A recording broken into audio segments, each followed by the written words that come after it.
Bonjour, bienvenue pour cette série de conférences sur la semaine de la sensibilisation à la continuité d'activité. Alors, avant même qu'on commence réellement cette conférence, je vous invite à vous abonner à cette chaîne YouTube et à cocher sur la petite cloche qui vous permettra tout de suite d'être informé lorsque l'on met en ligne des vidéos. Et on met en ligne au minimum une vidéo par mois. Donc, n'hésitez pas à vous abonner. Alors, je vous propose maintenant d'aller tout de suite sur cette première conférence. Donc première conférence dans le cadre de la semaine de sensibilisation de la continuité, donc celle du 13 mai. Donc on va parler tout simplement du dernier rempart pour maintenir votre activité. Alors ce titre-là est vraiment très important dans le sens où en fait, en effet, la continuité d'activité c'est le dernier rempart avant en fait la suppression de l'entreprise. On peut subir des attaques, avoir des parades, avoir regardé tous les risques qu'on avait et puis mettre des solutions de mitigation par rapport à ces risques. Mais malgré ça, on peut quand même arriver à un sinistre sur lequel on n'aura pas prévu, sur lequel on ne pourra pas faire face et dans lequel notre entreprise est touchée. Donc quand on parle vraiment de dernier rempart, c'est vraiment le dernier rempart avant la fermeture d'une entreprise. Donc ce terme dernier rempart était vraiment important par rapport à ça. Vous l'avez peut-être remarqué, depuis plusieurs années, en termes de météorologie, on subit pas mal de choses. Pour les assurances, ça fait 4 années de suite, et la dernière, c'est la 4e année la plus coûteuse, tout simplement depuis 4 ans, quoi. C'est 1,9 milliard de dollars qui sont reversés par rapport aux sinistres qui sont vécus. Donc c'est des dégâts qui sont énormes, excessivement importants. Alors on voit notamment beaucoup d'inondations et puis dernièrement au niveau du Québec, il y a eu beaucoup d'inondations. Beaucoup d'entreprises ont été sinistrées et bien évidemment énormément de particuliers aussi. Donc les inondations, c'est quelque chose que l'on voit beaucoup. On peut voir des tremblements de terre qui sont là-haut, des incendies, bien évidemment, des inondations de tous les côtés. Il y a aussi des tourbillons, j'ai oublié le nom, mais c'est pas grave, vous savez de quoi je parle, qui font que ça ravage des villes, des campagnes, des endroits, etc. Et dans ces endroits-là, il peut y avoir votre entreprise. À savoir que sur 100 entreprises qui sont sinistrées, il y en a 43 qui sont des entreprises qui ne se relèveront pas dès lors qu'elles sont sinistrées. Malgré le fait que les assurances pourront rembourser, 43% des entreprises ne se relèvent pas immédiatement à l'issue d'un sinistre. Prenez l'exemple des World Trade Center le 11 septembre 2001. La première tour s'est écroulée avec du personnel. Les sites de secours étaient sur la deuxième tour et quelques minutes après, la deuxième tour s'écroule. Des entreprises qui se trouvaient dans les World Trade Center, très peu ont pu survivre à cet après-sinistre. Perte de personnel, perte des bureaux et perte de l'informatique et une surperte au niveau des secours informatiques qui étaient prévus par rapport aux données. Ils ont totalement tout perdu. Une fois que au-delà des 43%, donc les 57% d'entreprises qui restent, qui ont réussi à passer le cap de ces premiers instants de sinistre, dans ces 57%, il va y avoir 29% qui vont fermer leurs portes au bout de 2 ans. Malgré le fait que les assurances leur ont remboursé, qu'ils aient racheté le matériel, etc. Et en fait, 29% des entreprises qui ont subi un sinistre ferment leurs portes, déposent le bilan 2 ans après ce sinistre-là. Très souvent, ça vient du fait que sur toute la période d'inactivité de l'entreprise, les clients sont allés voir d'autres fournisseurs et ils ont trouvé d'autres solutions ailleurs et n'ont pas attendu que vous vous releviez pour pouvoir continuer à travailler avec vous. Non. Dans la vraie vie, et on ne va pas se mentir, dès qu'on est indisponible, au vu de la concurrence que l'on a, les clients sont volatiles et passent à la concurrence et reviennent très très rarement sur votre entreprise. Donc ça nécessite après votre sinistre et puis cette période en fait d'indisponibilité de continuer de reprendre en fait de retrouver des clients qui vont vous permettre de continuer de reconstruire en fait votre entreprise. Donc la clientèle, votre actif clientèle à l'issue d'un sinistre est perdu. D'où l'intérêt d'avoir un plan de continuité pour justement pas avoir cette rupture vis-à-vis de vos clients. Et ensuite de ça, sur ces 100 entreprises, il va y avoir 28 entreprises, 28% des entreprises, c'est pas beaucoup. 28%, c'est presque un quart des personnes qui sont en train de nous écouter et qui ont des entreprises qui vont survivre au-delà des 2 ans. Et encore, sur les périodes jusqu'à 5 ans, il y a des entreprises qui ferment la clé qui ferment la porte due à un sinistre. Donc 28%, c'est carrément peu. Donc une entreprise sur 4 survit à un sinistre. Et de plus en plus, on vit des situations qui sont de plus en plus difficiles à gérer.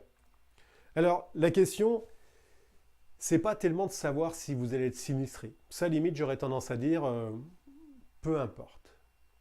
La réelle question, c'est de savoir que ferez-vous pour maintenir votre activité lorsque vous serez sinistré. J'ai rencontré beaucoup d'entrepreneurs qui disent ouais mais ça arrive qu'aux autres quoi, ça arrivera pas à moi, je suis pas dans une zone inondable, je suis pas dans une zone sismique, etc. Et pourtant, il peut y avoir des sinistres qui n'ont rien à voir avec une zone sismique, une zone inondable, mais ça peut être une tornade, voilà, c'est le terme que je cherchais tout à l'heure, une tornade qui peut surgir dans différentes villes. On a eu des tornades qui ont rasé des parties des villes et qui ont impacté énormément d'entreprises. Donc en fait, on ne sait pas par avance s'il va nous arriver quelque chose. Et la question n'est vraiment pas là, est-ce que je vais être sinistré ou pas? À la rigueur, j'aurais tendance à dire, on s'en moque. Par contre, c'est qu'est-ce que vous allez faire si cela vous arrive? Et cette question, en fait, excessivement importante dans le sens où, quand je commence à savoir ce que je vais faire, quand le sinistre arrive, j'ai déjà un pas d'avance sur ce que j'ai à faire. Et on ne rentre pas dans cette catégorie de personnes qui subissent un sinistre et puis sont dépassées par les événements. Le propre de la continuité, justement, c'est de pouvoir avoir une vision claire, une vision préparée à un moment où c'est calme pour pouvoir réagir à un sinistre dans un moment où c'est tumultueux, dans un moment où en fait il y a tellement de brutalité qui vous arrive que vous savez déjà quoi faire et c'est excessivement sécurisant. Donc par rapport à ça, vraiment bien que la question n'est pas vous allez être sinistré, mais qu'est-ce que vous ferez par rapport à votre activité, au maintien de votre activité, si vous êtes sinistré. Et ça, c'est excessivement important. Alors, par rapport à ça, pourquoi mettre en place un plan de continuité d'activité? Il y a plusieurs raisons à ça. J'en ai exposé quelques-unes.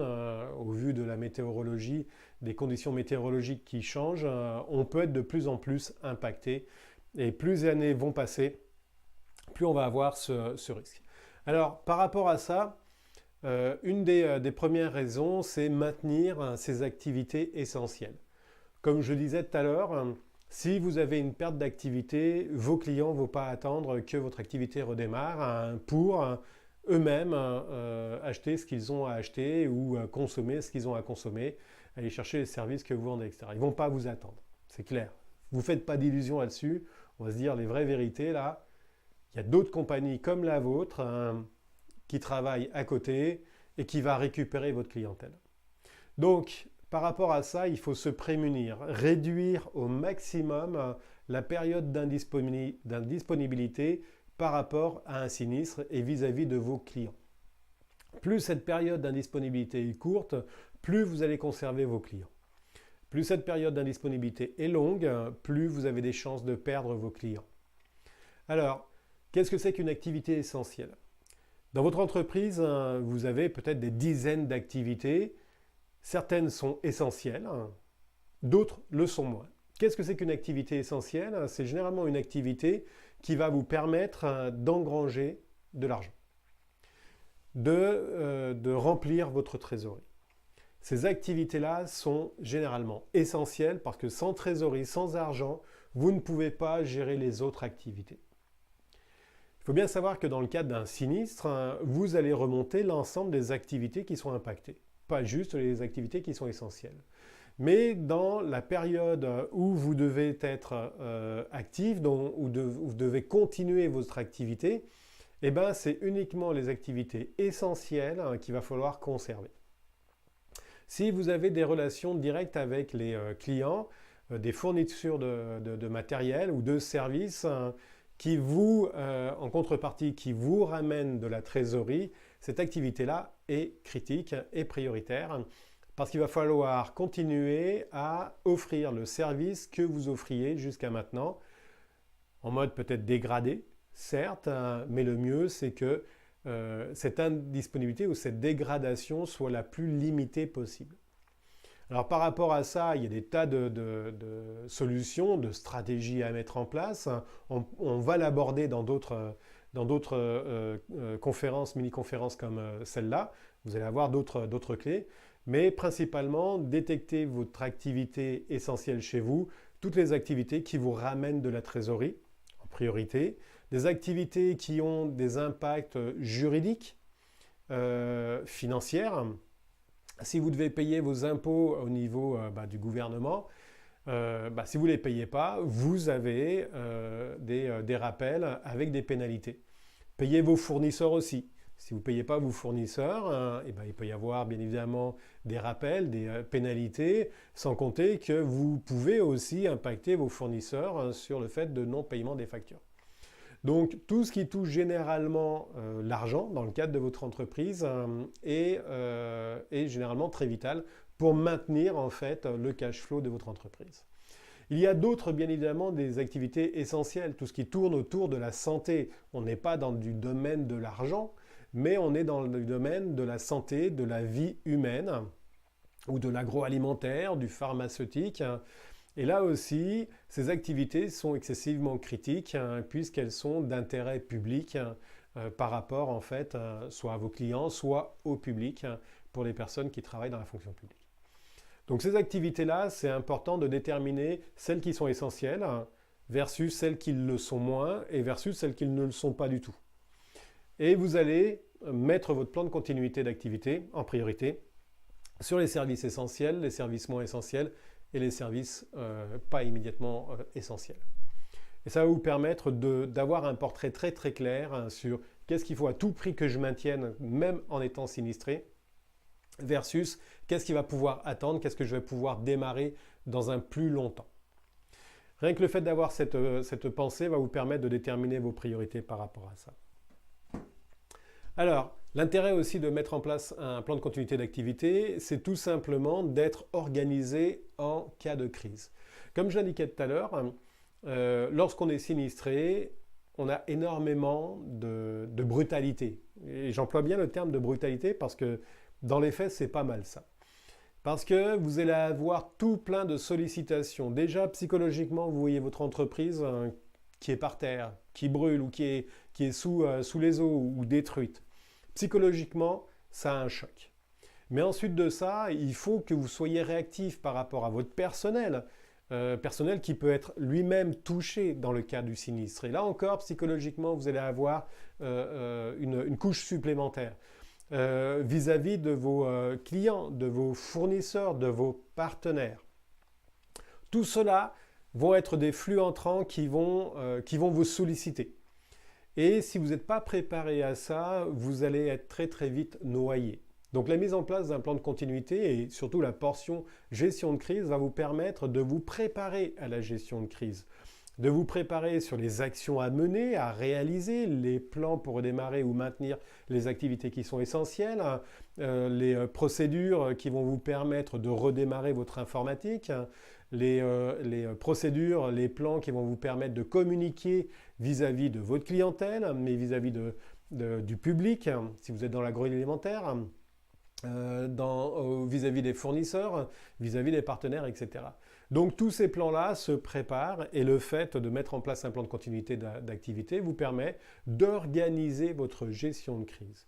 Et croyez-moi, pour l'avoir vécu, une gestion de crise non organisée versus une gestion de crise organisée, eh bien, généralement, celle qui est organisée marche beaucoup mieux. Et celle qui est désorganisée, là, on s'épuise hein, et au final, dans ce que je disais tout à l'heure, là, les 43% des entreprises qui s'écroulent tout de suite, c'est généralement dû aussi à ça, où on ne fait pas face à toute cette agressivité, ce drame qui vient nous toucher. Donc ça, plan de continuité, c'est vraiment l'intérêt aussi pour cette partie-là.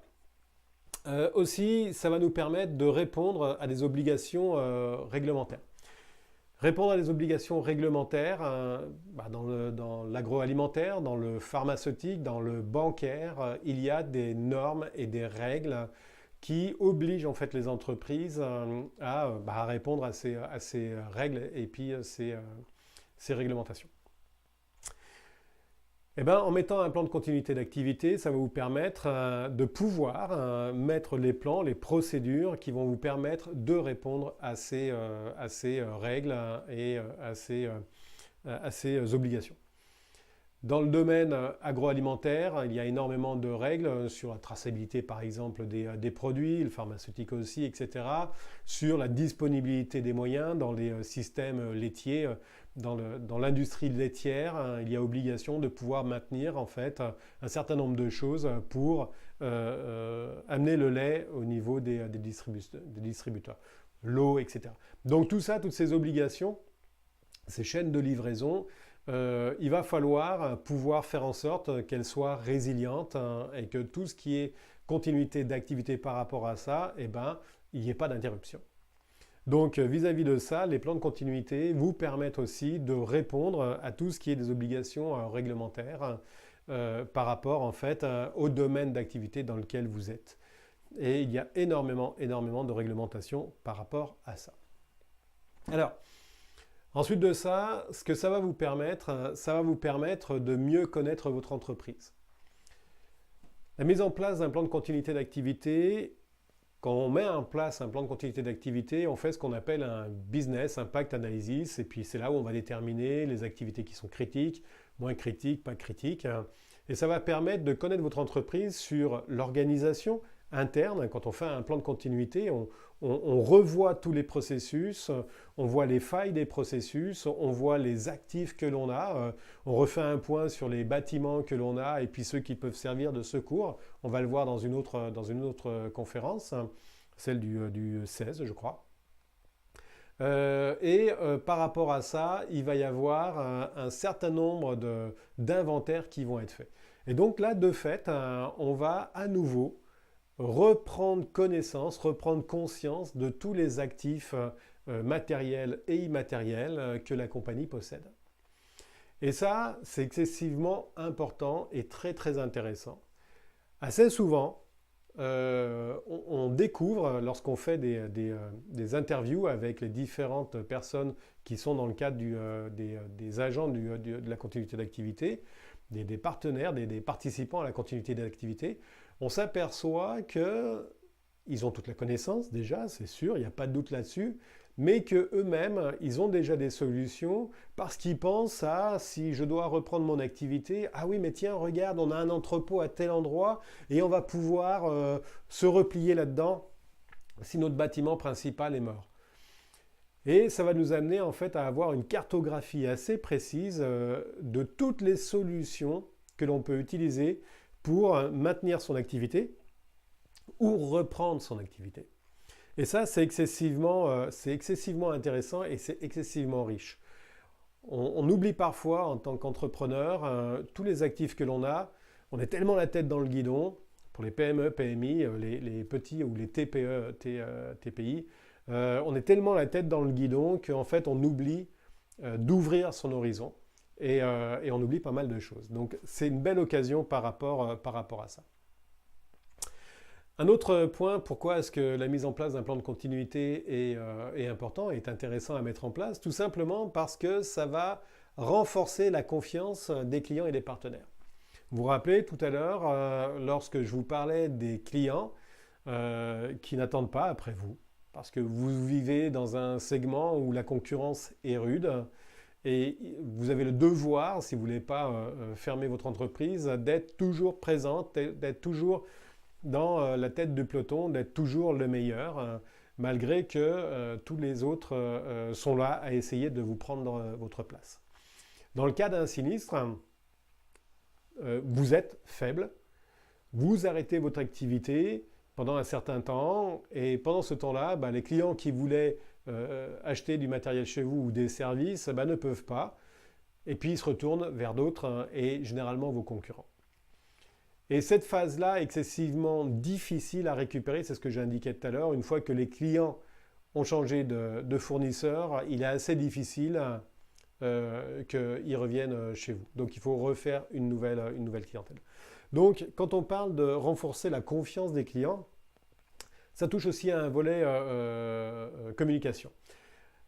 Quand vous dites à vos clients, il n'y a pas de souci, si on est sinistré, on a des plans de continuité de service qui nous permettent de maintenir notre activité.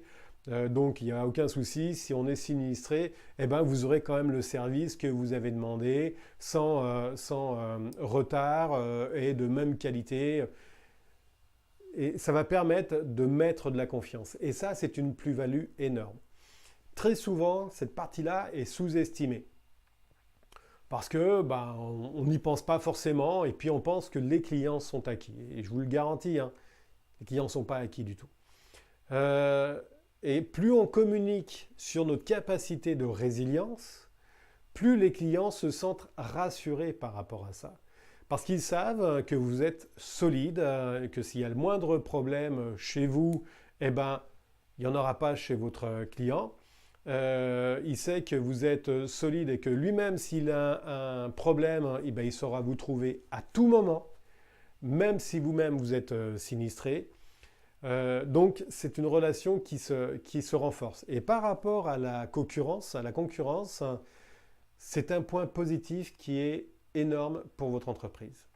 Donc, réfléchissez bien sur la partie client, surtout si vous êtes fournisseur de produits et que vos clients se fournissent chez vous pour leur propre fonctionnement. Parce que eux, en cas de sinistre, ils n'auront pas le temps d'attendre. Prenons l'exemple d'une distillerie qui utilise des bouteilles par rapport à son métier qui est de faire de l'alcool. Si le fournisseur de bouteilles n'est plus disponible, la distillerie ne va pas attendre que le fournisseur se reconstruise, refasse ses fourneaux, remette le verre, etc. Non. Elle va se tourner immédiatement sur un autre fournisseur de bouteilles parce qu'elle n'a pas de temps à perdre, parce que son propre business est engagé par rapport à ça. Donc très souvent, et même à votre titre, quand vous avez des fournisseurs, vous préférez travailler avec un fournisseur qui est sûr versus un fournisseur qui n'a pas de plan de continuité d'activité. De plus en plus, les entreprises, les clients demandent aux fournisseurs d'avoir un plan de continuité d'activité. Donc, renforcer la confiance avec les clients, mais aussi avec les partenaires. Alors, les partenaires, ça peut être des associés, ça peut être les banquiers, ça peut être les assureurs. Et là-dedans, on va avoir cette notion de confiance. Un banquier, il a besoin d'être assuré. Si vous arrivez et puis que vous lui dites, écoutez, mon entreprise, en cas de problème, j'ai un plan de continuité, ce qui fait que j'ai aucune rupture au niveau de la trésorerie. Je continuerai à encaisser des sous. Le banquier va être un peu plus rassuré à vous prêter de l'argent. L'assureur, c'est exactement la même chose. Si auprès de l'assureur, vous dites, écoutez, assurez mes locaux, assurez les véhicules, les choses comme ça, là. Concernant la continuité d'activité, je suis autonome parce que j'ai un plan de continuité. Tout de suite, l'assureur va se sentir plus enclin à vous assurer et à réduire sa police d'assurance parce que tout simplement, vous êtes quelqu'un de résilient et le banquier comme l'assureur apprécient des sociétés comme ça parce qu'elles savent que c'est rondement mené, que c'est géré, que même dans un cas de sinistre, donc vraiment l'extrémité de la difficulté, vous serez opérationnel. Et ça aussi, par rapport justement à renforcer la confiance de ses partenaires, ça fait partie des choses qui sont vraiment très intéressantes, surtout quand on fait ensuite des partenariats, d'échanges croisés. On va en parler dans une autre conférence hein, où on fait des partenariats croisés. Et bien croyez-moi, là aussi, c'est très très gagnant et tout le monde est gagnant-gagnant. Alors, ensuite de ça, protéger son image, le plan de continuité d'activité va permettre de protéger votre image. Dans l'agroalimentaire, on a souvent des problèmes dans le domaine laitier. Il y a eu beaucoup de scandales sur certains produits. Et si on n'a pas de gestion de crise, de cellule de communication qui est préparée à ce genre de choses-là, on arrive sur des situations où ça dérape. Donc le plan de continuité d'activité va servir aussi bien pour l'industrie, pour préparer les chaînes, éviter les ruptures de chaînes, etc., de livraison ou de sinistres qui sont locaux, mais aussi de répondre face en fait à un sinistre qui va toucher en fait du public. Prenez l'exemple, je ne me rappelle plus quelle était la société de lait. Il y a des produits laitiers qui étaient contaminés et puis ça a touché des personnes et le sinistre n'est pas localisé physiquement chez vous, non. C'est le public qui est touché et ce que ça va générer, c'est une vague d'indignation, une vague de suspicion par rapport à vos produits. Et là, la gestion de crise et notamment la communication de crise va rentrer en place par rapport à ça. Et vis-à-vis de ça, toute cette gestion de crise et cette communication de crise se prépare dans le cadre d'un plan de continuité des affaires. Parce que si votre clientèle n'a plus confiance en vous parce qu'elle est tombée sur des produits qui n'étaient pas de bonne qualité, vous perdez au niveau de votre image. Pour n'importe quel élément comme ça, les images sont très difficiles. Votre image, en fait, elle est très difficile à construire. Elle prend énormément de temps.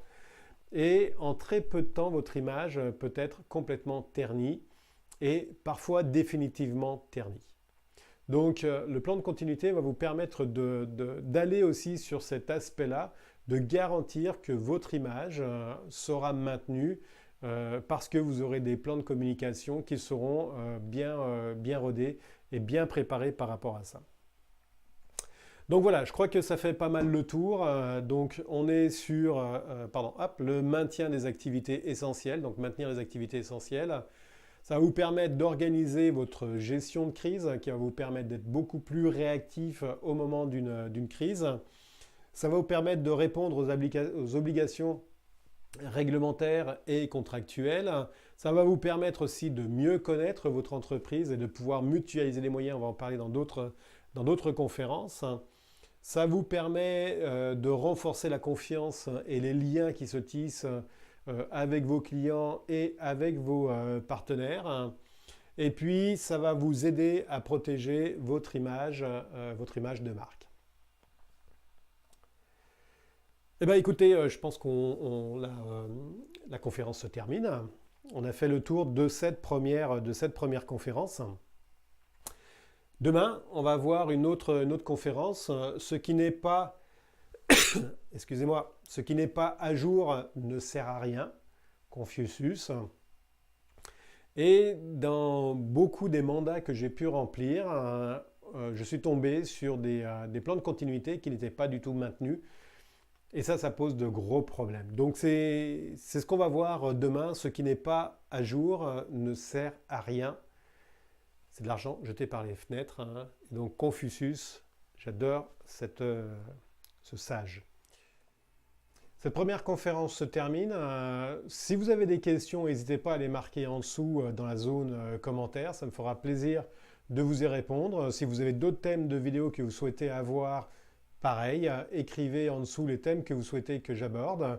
Ensuite de ça, si vous n'êtes pas encore abonné, je vous invite à vous abonner, abonnez-vous à cette chaîne et puis cochez la cloche, ça vous permettra de recevoir les vidéos dès qu'elles sortent. On en fait une par mois au minimum. Et puis si cette vidéo vous a plu, cette conférence, et puis que vous savez qu'elle peut plaire d'autres personnes, n'hésitez pas à la partager, ça leur fera plaisir à eux aussi. Donc merci bien et puis à une prochaine conférence. Au revoir.